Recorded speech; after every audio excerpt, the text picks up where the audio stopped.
Warning.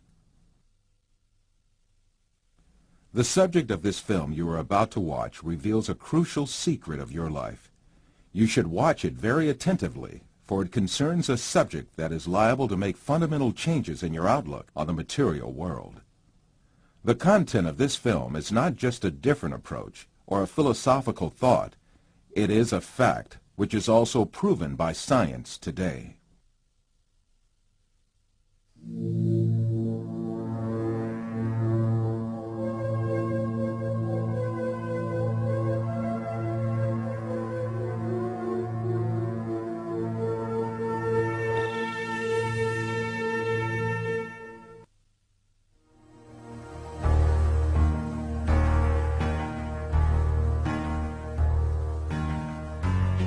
Man is conditioned right from the beginning of his life that the world he lives in has an absolute material reality. So he grows up under the effect of this conditioning and builds his entire life on this viewpoint. The findings of modern science, however, have revealed a completely different and significant reality than what is presumed.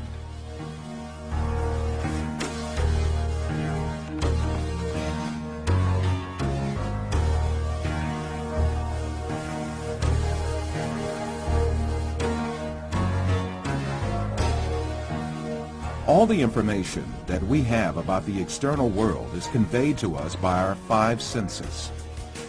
The world we know of consists of what our eyes see, our ears hear, our noses smell, our tongues taste, and our hands feel. Man is dependent on only those five senses since birth. That is why he knows the external world only the way it is presented by these senses. Yet, scientific research carried out on our senses has revealed very different facts about what we call external world. And these facts have brought to light a very important secret about matter, which makes up the external world.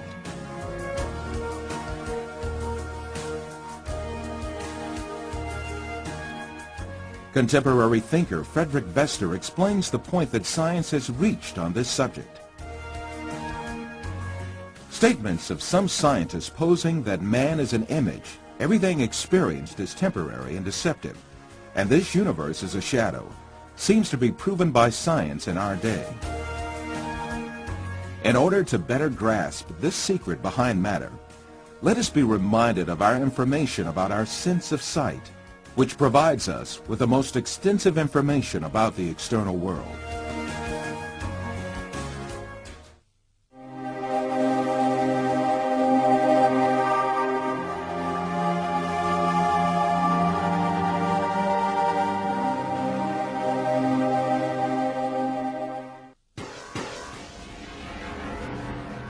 The act of seeing is realized progressively. At the instance of seeing, light clusters called photons travel from the object to the eye and pass through the eye lens, where they are refracted and focus on the retina at the back of the eye. Here, rays are turned into electrical signals and then transmitted by neurons to the center of vision at the back of the brain.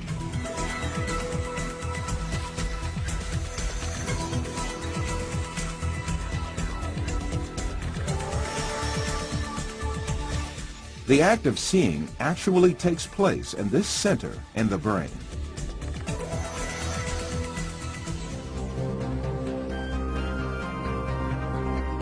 All the images we view in our lives and all the events we experience are actually experienced in this tiny and dark place. Both the film you are now watching and the boundless landscape you see when you gaze at the horizon actually fit into this place of a few cubic centimeters.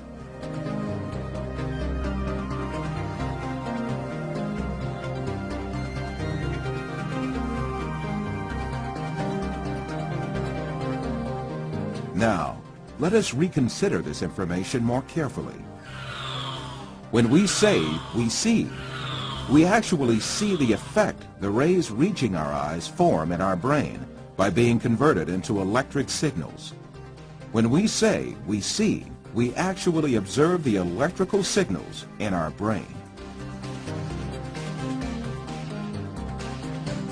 By the way, there is another point that has to be kept in mind. The brain is sealed to light, and its interior is absolutely dark. Therefore, it is never possible for the brain to contact with light itself. We can explain this interesting situation with an example.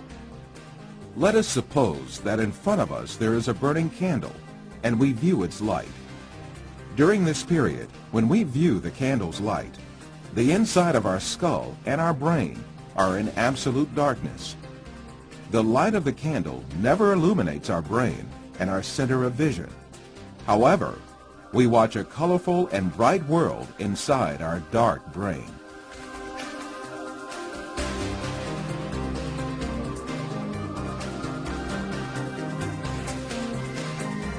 The same situation applies to all our other senses. Sound, touch, taste, and smell are all perceived in the brain as electrical signals. Therefore, our brains throughout our lives do not confront the original of the matter existing outside us, but rather an electrical copy of it formed inside our brain. It is at this point that we are misled by assuming these copies are instances of real matter outside us.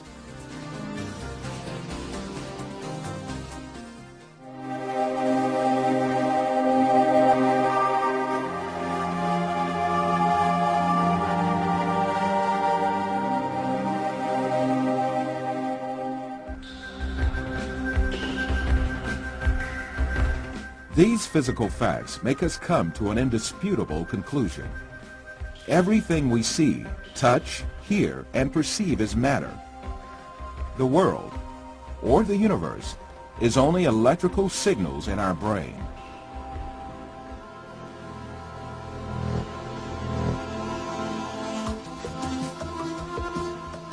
For instance, we see a bird in the external world.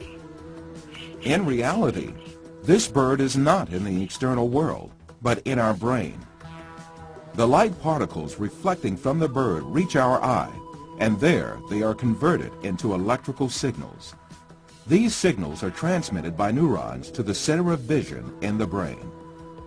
The bird we see is, in fact, the electric signals in our brain. If the sight nerves traveling to the brain were disconnected, the image of the bird would suddenly disappear. In the same manner, the bird sounds we hear are also in our brain. If the nerve traveling from the ear to the brain was disconnected, there would be no sound left.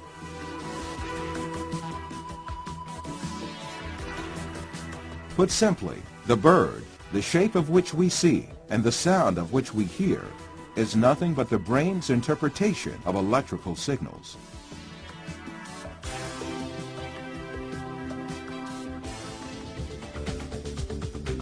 Another point to be considered here is the sense of distance.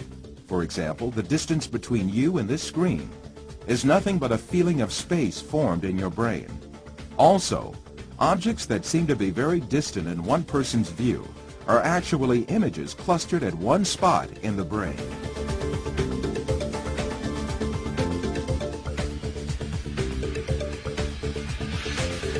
For instance, someone who watches the stars in the sky assumes that they are millions of light years away from him. Yet the stars are right inside himself, and the center of vision of his brain.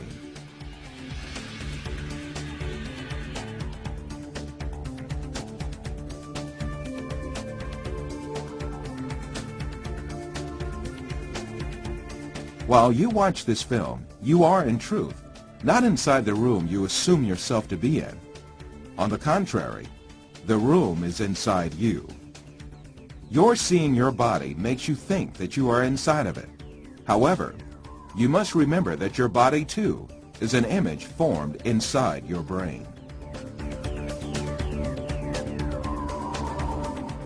So far, we have been speaking repeatedly of an external world and a world of perceptions formed in our brain, the latter of which is what we see.